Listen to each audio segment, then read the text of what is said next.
Hello बच्चों, welcome again to our channel Electric Physics by VK Gar. In this video, we are going to discuss question number 1 to 20 of chapter kinematics 1D, जिसे हम motion in one dimensional भी कहते हैं, from the very popular book NCERT at your finger tips by the publication MTG. तो let us start with the first part of this chapter kinematics 1D। As you all know, हम पूरे chapter को 5 videos में split करते हैं। हर एक videos में 20 questions discuss करते हैं। तो इस वीडियो में हम लोग डिस्कस करेंगे question number 1 to 20। Further next 4 videos में हम इस चैप्टर को कंप्लीट कर देंगे। तो let us start the discussion with question number 1। जो स्टार्टिंग के क्वेश्चन है ये थोड़े से थ्योरेटिकल क्वेश्चंस हैं। डायरेक्ट अगर आपने थ्योरी पढ़ी है तो फटाफट से आप इसके आंसर दे सकते हैं, जैसे कि a branch of physics dealing with the motion without considering its cause is known as kinematics। और अगर मैं आपको यहां पर बताऊं डायनामिक्स क्या होता है, branch of physics dealing with the motion by considering the cause producing it, तो वो डायनामिक्स था। Without considering the cause is a kinematics. फिर है which of the following statement is incorrect. यहां पर आपको वर्ड पे ध्यान देना है, इनकरेक्ट। तो क्या है, path length is a scalar quantity whereas displacement is a vector quantity। path length क्या होता है बच्चों, डिस्टेंस होता है, तो वो स्केलर क्वांटिटी है, ये करेक्ट है।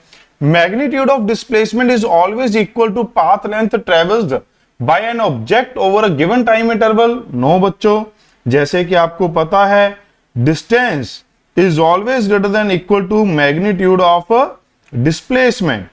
तो डिस्प्लेसमेंट की जो मैग्नीट्यूड है ये डिस्टेंस के बराबर या फिर उससे छोटी होती है। तो सेकंड ऑप्शन जो है वो हमारे पास इनकरेक्ट है।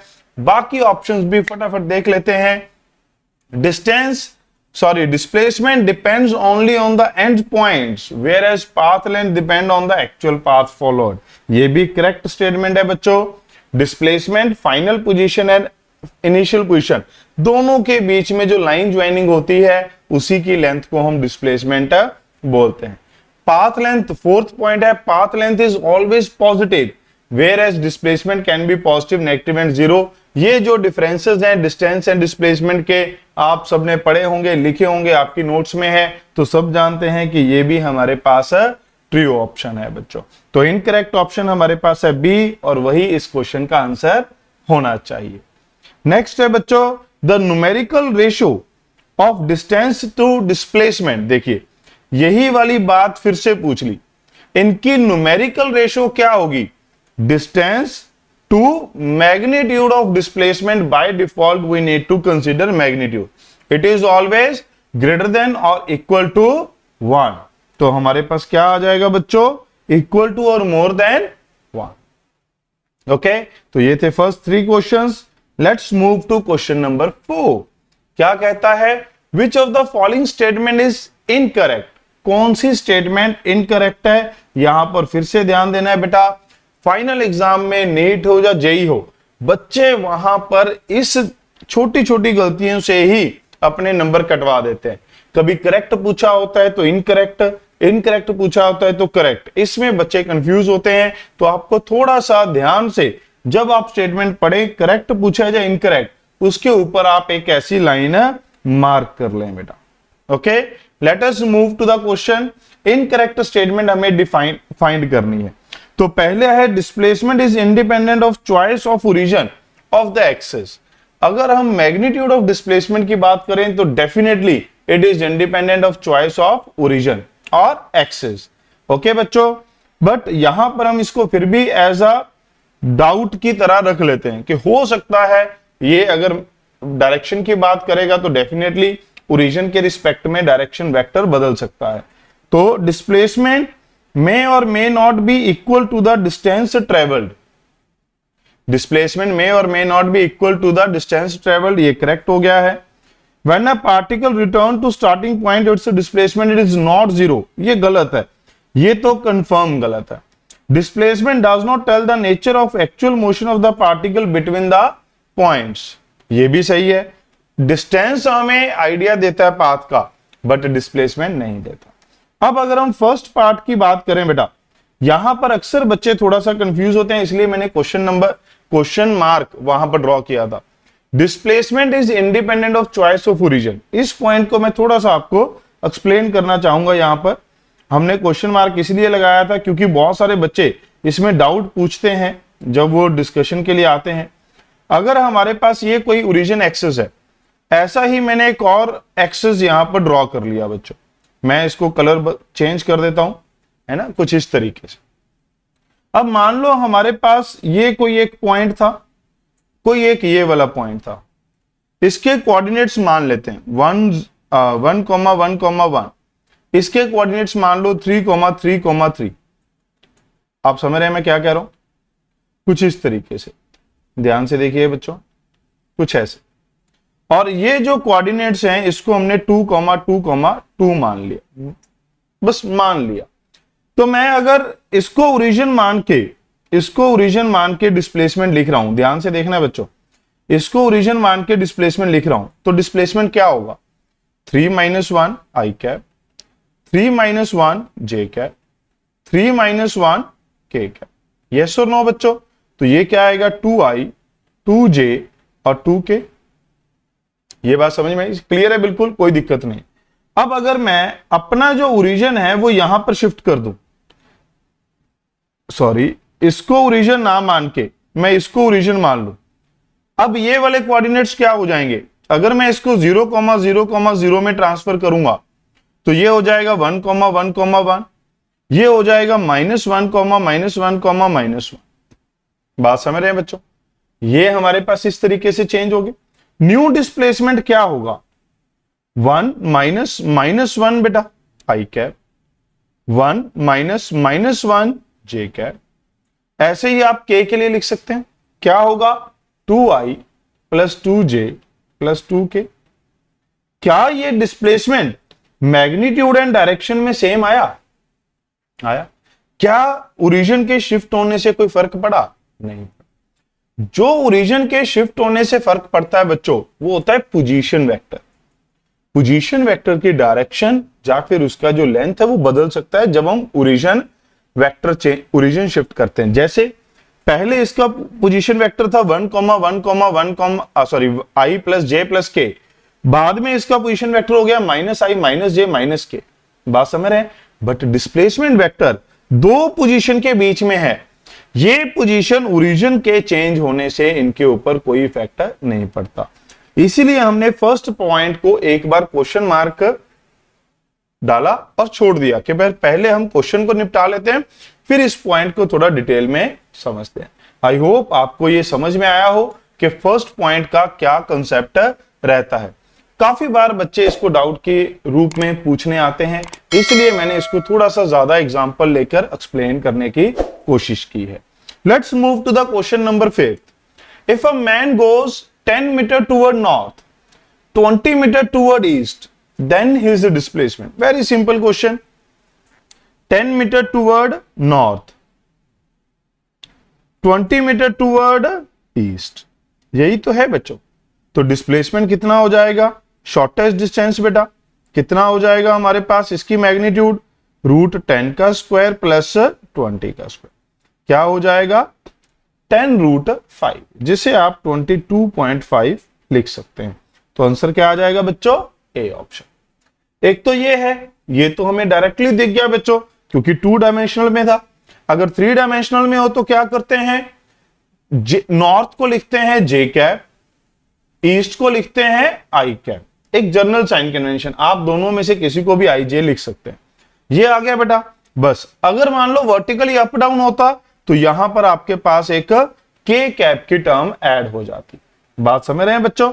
तो अब हमारे पास डिस्प्लेसमेंट वेक्टर की मैग्नीट्यूड क्या हो गई बच्चों?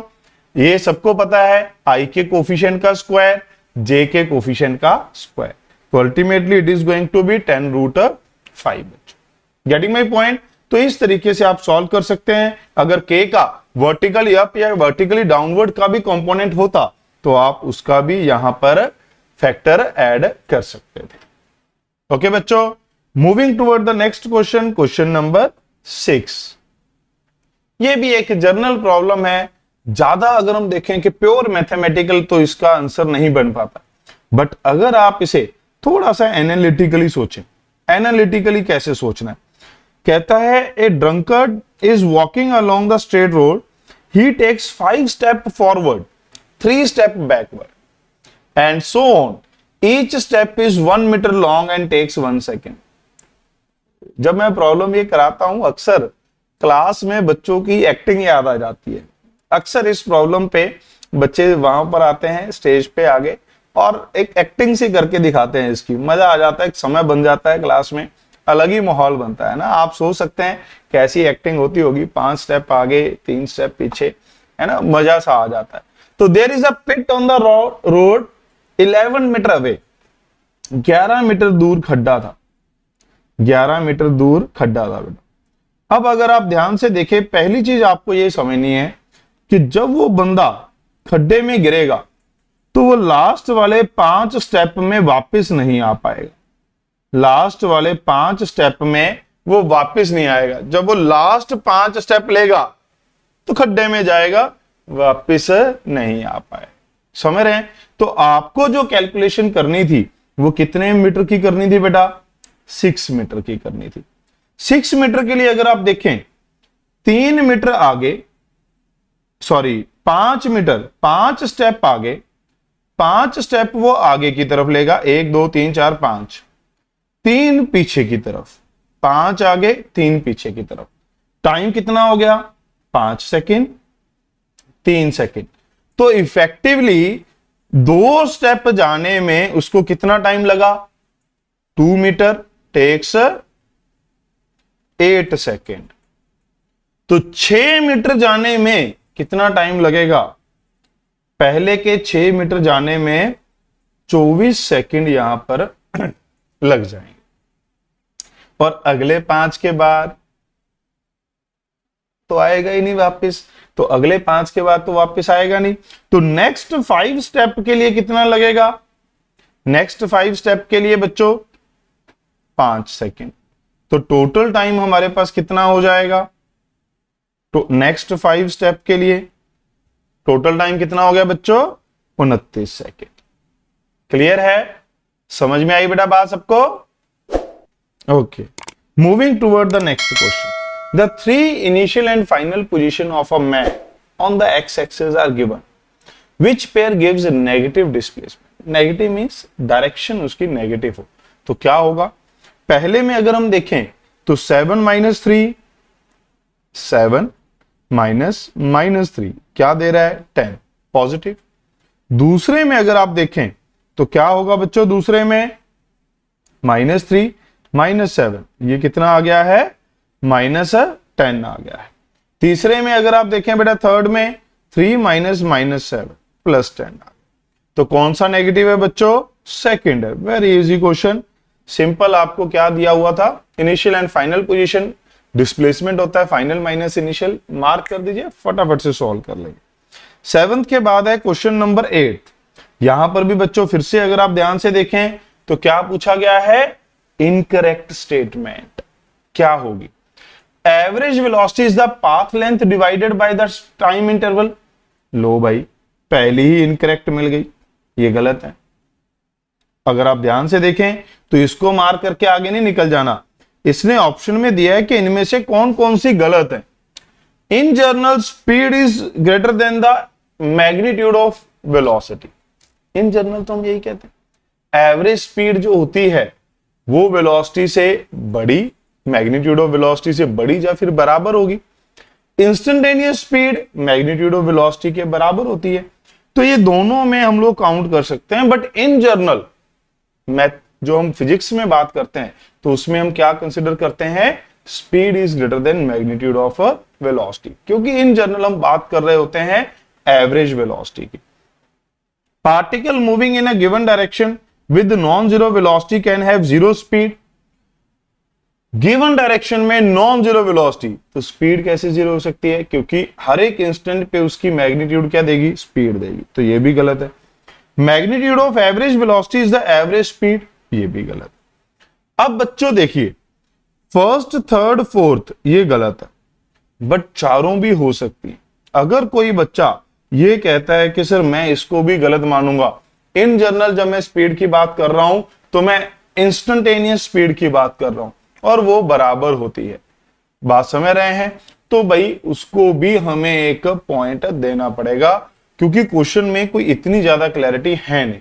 बट मैं फिर से आपको कह दूं, बुक्स के अकॉर्डिंग क्या होता है, जब हम इन जनरल की बात कर दी तो स्पीड या तो ग्रेटर होगी या बराबर होगी। बराबर सिर्फ इंस्टेंटेनियस है, बट जब हम एक इंटरवल की बात करते हैं कि एक जर्नी की बात करते हैं तो उन जर्नल केसेस में हम एवरेज स्पीड की बात कर रहे होते हैं। ओके बच्चों, क्वेश्चन नंबर 9। क्वेश्चन नंबर 9 क्या कहता है? Car is moving along a straight line OP as shown in figure.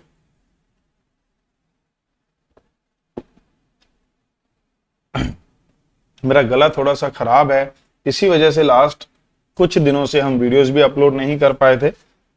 Okay, तो it moves from O to P in 18 seconds and return from P to Q in 6 seconds. गौर से देखिए, 18 seconds में गया, कितने मीटर? 360 मीटर। स्पीड क्या हुई होगी एवरेज? 360 बाई 18 20। 6 सेकेंड में वापस आया, कितने मीटर भाई? 120 मीटर। 6 सेकेंड में वापस आया, फिर भी इसकी एवरेज स्पीड क्या है? 20 मीटर पर सेकेंड। यानी कि ये जो बंदा है ये कांस्टेंट स्पीड के साथ मूव कर रहा है, या ये जो कार है ये कांस्टेंट स्पीड के साथ मूव कर रही है। Average speed of car going from O to P and back to Q, कोई फर्क नहीं पड़ता। पहले केस में एवरेज स्पीड क्या हो गई? Total distance 360 plus 120 divide by 18 plus 6, ये कितना आने वाला है? 20 मीटर पर सेकेंड।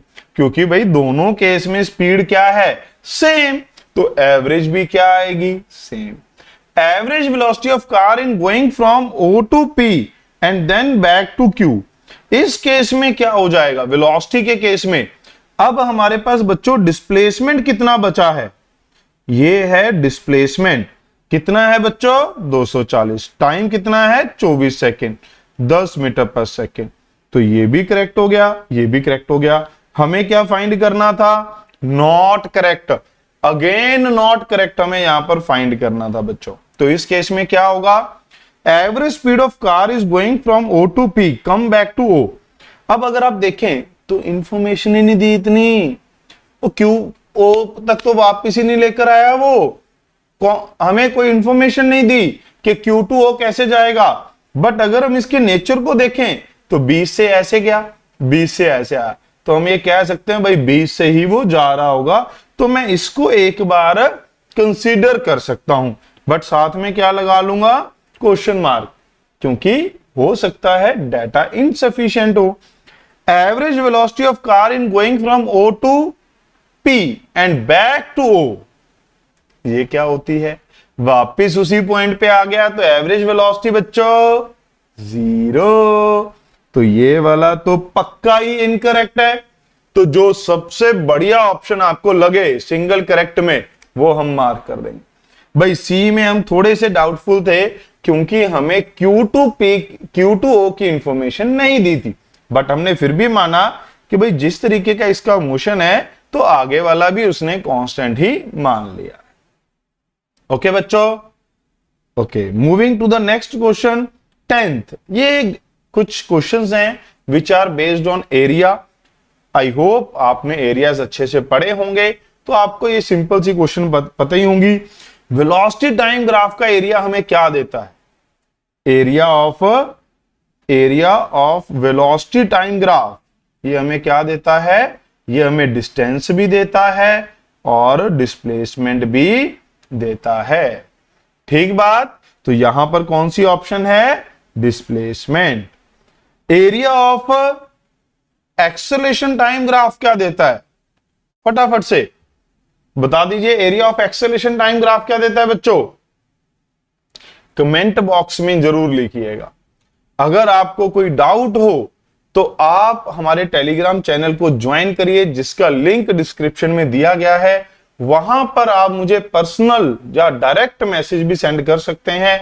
अगर आपको इनमें से किसी चीज के नोट्स चाहिए होंगे कि सर मुझे एरिया के नोट्स दे दो, या मैं अपने पर्सनल जो क्लास में नोट्स पढ़ाता हूं I can provide the notes of few chapters to you also. Okay बच्चों, तो अगर आप ऐसा चाहते हैं तो टेलीग्राम चैनल को जरूर ज्वाइन करें। मूविंग टूवर्ड द, और इसका area of eighty graph, acceleration time graph आपको क्या देता है, इसके बारे में कमेंट में जरूर लिखकर बताएं। ओके बच्चों, question number 11, a cyclist moving on circular track of radius 40 metre complete half hour revolution in 40 second, average velocity. बच्चों एवरेज वेलोसिटी हमसे पूछी गई है बेटा, सर्कल में ये मूव कर रहा है, सर्कल में मूव कर रहा है, तो जब ये हाफ रेवोल्यूशन कंप्लीट करेगा तो इसका डिस्प्लेसमेंट कितना हो जाएगा, ये इनिशियल पोजीशन, ये फाइनल, डिस्प्लेसमेंट कितना हो गया 2r, डिस्प्लेसमेंट कितना हो गया 2r। तो एवरेज वेलोसिटी क्या होगी बेटा, displacement 2r divide by time. 2r कितना है बच्चों 40, टाइम कितना है बच्चों 40, तो ये कितना आ जाएगा 2 metre per second. So this is the easy one. Moving toward the next question बेटा, क्वेश्चन नंबर 12। अब ये हमारे पास कुछ डिफरेंशिएशन बेस्ड क्वेश्चंस आ गए हैं। ओके बच्चों, तो question number 12, the position of an object moving along x axis is given by this, A and B की वैल्यूज गिवन है, t is measured in second, the average velocity of the object between t equal to 2 to t equal to 4। ये जो average velocity होती है ना, समझ रहे हो, आपको कोई ज्यादा टेंशन नहीं लेनी होती। एवरेज वेलोसिटी के लिए हमें क्या चेक करना होता है भाई, final position minus initial position divide by time taken. अगर यहां एवरेज स्पीड पूछी होती, डिस्टेंस पूछा होता, तब हमें थोड़े से और स्टेप्स फॉलो करने पड़ते हैं। बट एवरेज वेलोसिटी यानी कि displacement by time, displacement final minus initial, बस आपको क्या करना है बच्चों, t2 पे इनिशियल पोजीशन क्या है, xi हमारे पास हो जाएगा a प्लस बी 2 का स्क्वायर यानी कि a plus 4b। At t equal to 4, x final किसके बराबर हो जाएगा, a प्लस 16b बेटा, 4 का स्क्वायर 16b। तो डिस्प्लेसमेंट कितना आ गया, दोनों को सब्ट्रैक्ट कर दो, फाइनल माइनस इनिशियल, तो a से a कट जाएगा, तो यहां पर क्या बचेगा बच्चों 12b। तो कितना है, b की वैल्यू क्या है 2.5, तो दिस इज 12 इंटू b की वैल्यू है 2.5, आप इसे मल्टीप्लाई कर दीजिए 30 मीटर। टाइम कितना था बच्चों, हम कहां से कहां गए थे 2 to 4, तो टाइम कितना आ गया 2 सेकेंड। तो एवरेज वेलोसिटी क्या हो गई बेटा 30 displacement by 2, this is going to be 15 metre per second. तो आंसर क्या आएगा बच्चों, C option. Getting my point. Next question, question number 13, which of the following graph represent the position time graph of the particle moving with negative velocity, negative velocity. अब हमारे पास position type graph में velocity कहां से आती है, तो वो कहां से आती है बेटा, slope of position time graph किसके बराबर होती है, वेलोसिटी बेटा।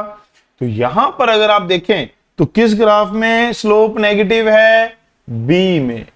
ये वाली स्लोप क्या होती है बच्चों, पॉजिटिव, ये वाली स्लोप क्या होती है, नेगेटिव। मैं बच्चों को इस तरीके से कहता हूं पॉजिटिव स्लोप। इसमें अगर आप देखें टाइम हमेशा आगे बढ़ता जा रहा है, टाइम हमेशा आगे बढ़े जाए। अगर आप ऊपर चढ़ रहे हैं तो स्लोप पॉजिटिव है, अगर आप नीचे उतर रहे हैं तो स्लोप नेगेटिव है। टाइम हमेशा आगे बढ़ता जाएगा, जैसा मर्जी ग्राफ दिया हो। अगर आप ऊपर चढ़ रहे हैं तो स्लोप पॉजिटिव है, अगर आप इस लाइन पे आते हुए नीचे जा रहे हैं तो स्लोप नेगेटिव है। तो नेगेटिव वेलोसिटी किस केस में होगी, बी ऑप्शन में नेगेटिव वेलोसिटी दिख रही है। ओके बच्चों, moving toward the question number 14। Question number 14 में क्या कहता है, ध्यान से देखिए बच्चों।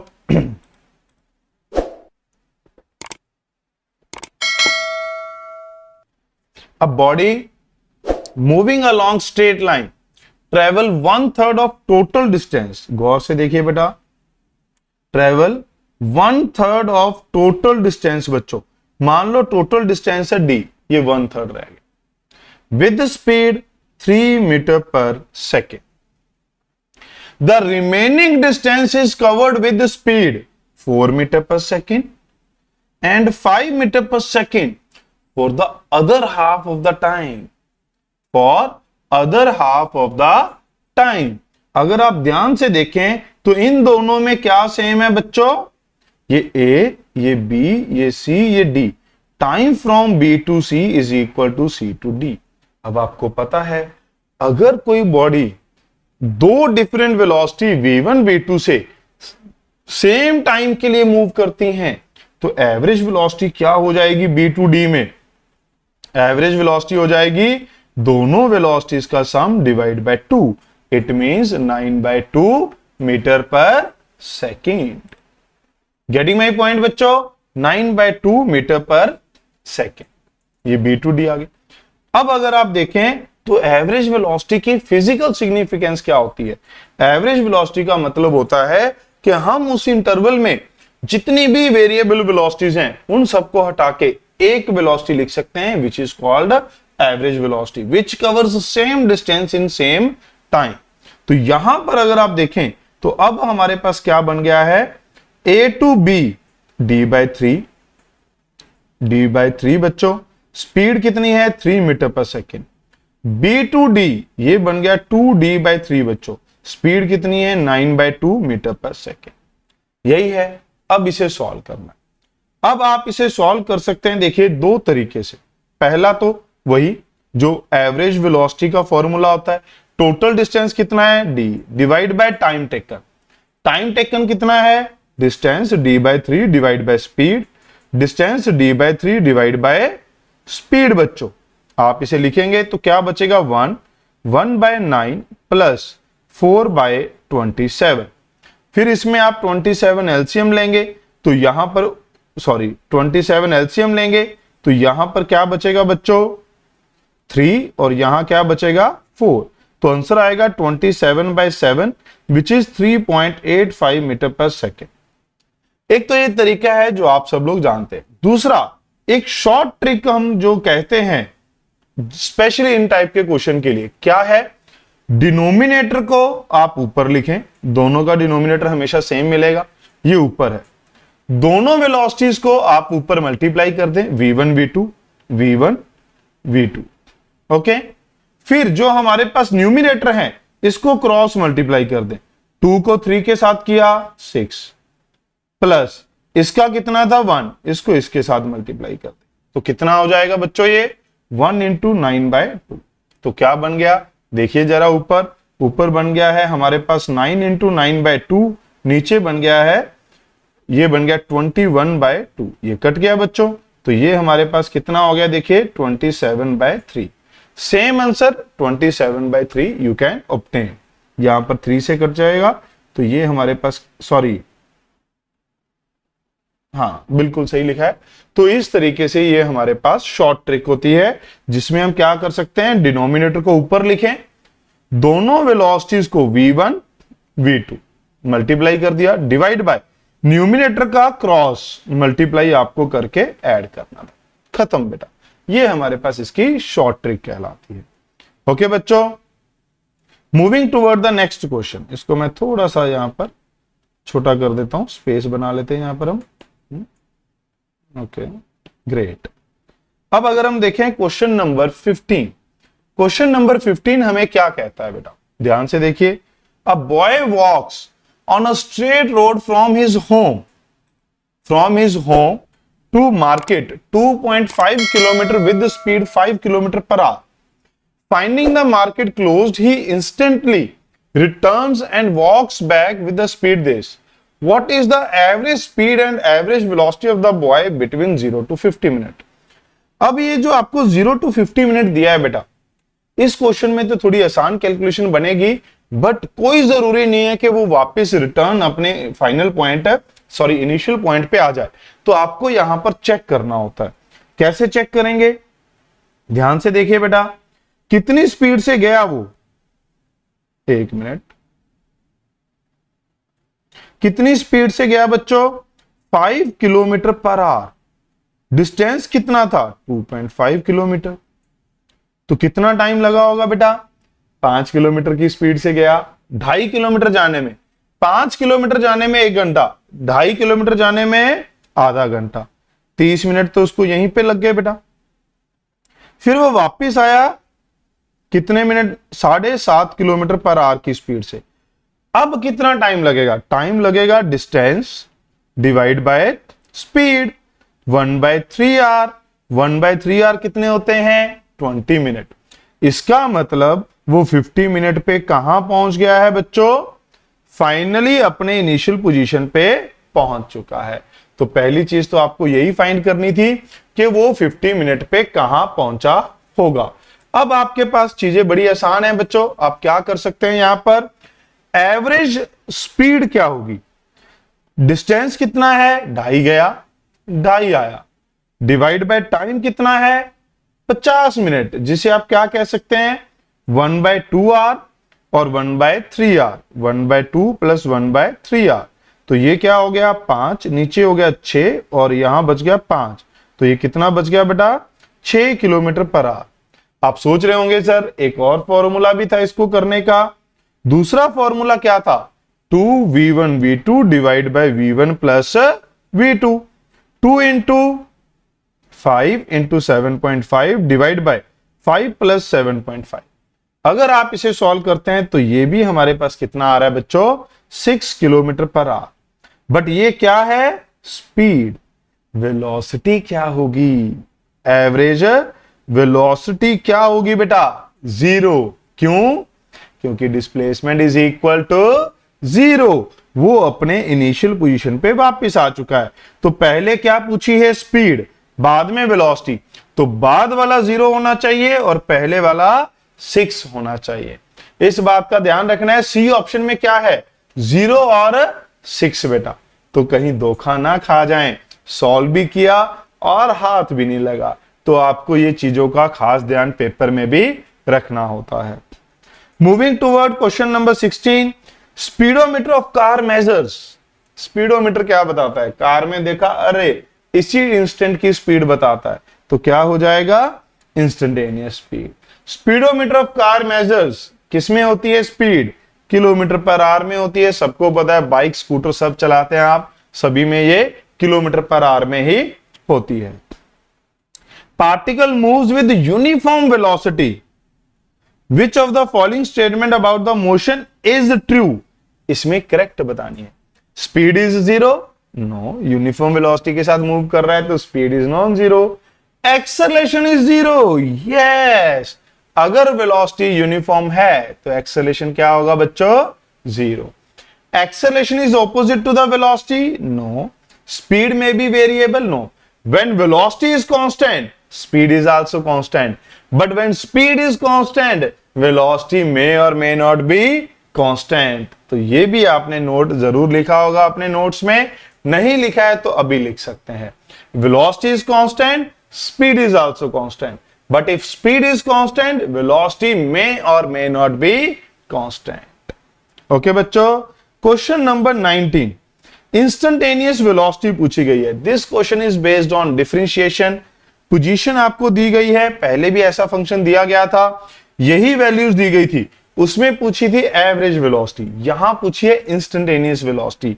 इंस्टेंटेनियस वेलोसिटी क्या होगी by differentiation, dx by dt। dx by dt क्या होगा बच्चों, a का डिफरेंशिएशन 0, कांस्टेंट का डिफरेंशिएशन 0, bt स्क्वायर का डिफरेंशिएशन b, t स्क्वायर का क्या होता है बच्चों 2t। आई होप आप सबको ये छोटी सी डिफरेंशिएशन आती ही होगी। अब आपको t इक्वल टू 2 पे इंस्टेंटेनियस वेलोसिटी लिखनी थी, तो ये क्या होगा 2 into 2.5 into 2, you can write 10 metre per second. Okay बच्चों, you can easily solve this question. Next 20th, अब फिर से पूछा गया है बेटा, सिर्फ आपके पास क्या है वैल्यूज चेंज कर दी गई हैं थोड़ी सी, और आपको फिर से क्या पूछा गया है इंस्टेंटेनियस वेलोसिटी। तो इसका डिफरेंशिएशन क्या होगा, पहले मैं x लिख लेता हूं यहां पर। इसका डिफरेंशिएशन क्या होगा बच्चों dx by dt, a, t का डिफरेंशिएशन 1, b 2t का स्क्वायर, टी स्क्वायर का 2t, तो ये क्या हो गया v equal to a plus 2bt। Value put करेंगे बेटा, a की वैल्यू कितनी है 15, 2, b की वैल्यू है 3, t कितना है बच्चों 3, तो ये कितना आ चुका है देखिए 33 सेंटीमीटर पर सेकेंड। गेटिंग माई पॉइंट बेटा। तो ये थे हमारे पास question number 1 to 20 of chapter kinematics 1D और motion in one dimensional from book NCERT at your finger tips by the publication MTG. ऐसी ही और बहुत सारी वीडियोस देखने के लिए, वन शॉट वीडियोस के लिए, पीवाईक्यू के लिए, शॉर्ट ट्रिक्स के लिए फटाफट से वीडियो को लाइक कर दें, चैनल को सब्सक्राइब कर दें और अपने दोस्तों के साथ शेयर जरूर करें बेटा।